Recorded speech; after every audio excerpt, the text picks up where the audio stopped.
Et juste derrière Liverpool, il y a une équipe au bilan presque parfait, c'est le FC Barcelone. Une défaite accidentelle pour débuter cette campagne, puis 5 victoires très convaincantes.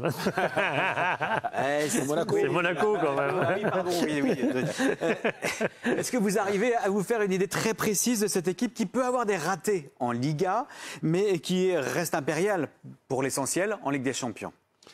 Une idée précise, non, parce qu'ils ont effectivement ils nous ont en quelque sorte bluffé sur le début de saison, avec là aussi un nouvel entraîneur, Hansi Flick, un style de jeu donc là aussi avec des risques assumés, avec un bloc très haut, donc on joue le hors-jeu donc quasiment donc à la médiane, mais une volonté donc d'attaquer, un déséquilibre assumé, mais lorsqu'ils ont eu leur période de moins bien, on aurait pu douter justement, se dire que bon, mais leur période de moins bien, elle existait en Liga et pas sur la scène européenne. Non, c'est vrai. En Ligue des Champions, donc ils ont su faire le job.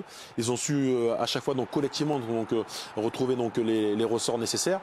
Et ça reste une équipe qui fera sa saison. Voilà, si on avait des doutes, je pense qu'ils seront en phase avec leur objectif. Ils ont passé un message fort il y a quelques jours, donc lors du Classico. Ouais. Donc oui, il va falloir compter sur eux. Donc c'est certes une équipe à risque, certes une équipe qui va dépendre aussi de ses individualités, mais qui s'appuie vraiment sur un vrai collectif et qui bonifie justement certains joueurs au travers de ce collectif. C'est une équipe qui confirme son renouveau sur la scène européenne, entamé déjà la saison dernière. Oui, c'est peut-être le retour du grand Barça, parce qu'il y avait eu un grand passage à vide tout de même ces dernières saisons sur la scène européenne pour le FC Barcelone. On vous a compilé les saisons du Barça, ces dernières saisons en Ligue des Champions, avec notamment les saisons 2021-2022 et 2022-2023 qui s'étaient arrêtées dès la phase de groupe de la Ligue des Champions, avec seulement 7 points à chaque fois au compteur. La saison dernière, c'était quand même un petit peu mieux, avec un quart de finale.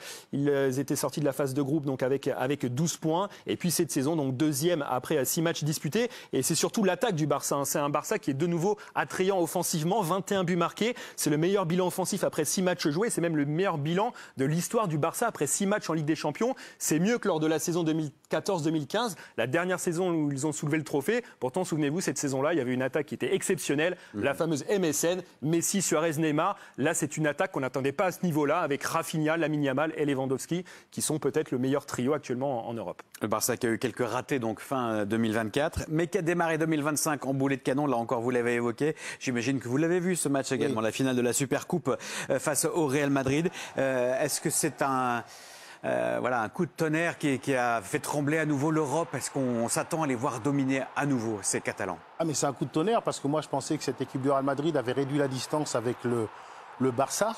Parce que moi sur les 10-15 premiers matchs, je vais dans le sens de José, j'avais dit que j'en faisais mon favori pour la Liga et qu'elle sera très dure à battre. Je pensais qu'elle serait très dure à battre en Ligue des Champions. Elle a eu un vrai gros coup de moins bien et là elle est revenue à son meilleur niveau avec un vrai collectif, une vraie pensée commune. Alors Romain parle à juste titre des joueurs offensifs et de cette pépite, à mon avis, Lamine Yamal, qui va nous illuminer pendant les 15 prochaines années. Mais à tous les postes, il y a des vraies complémentarités qui se dégagent. Or, je ne sais pas si c'était un problème physique, la baisse de régime de cette équipe, mais si elle est à ce niveau-là, je la vois aller très loin en Ligue des Champions. Et dans cette finale de la Supercoupe d'Espagne, l'homme du match, c'est le Brésilien Rafinha, qui est également le deuxième meilleur buteur de la Ligue des Champions. Rafinha, qui a été choisi comme MVP des 6 premières journées par José, Romain et vous, et Cédric Kanté. Et 3 choix pour Rafinha.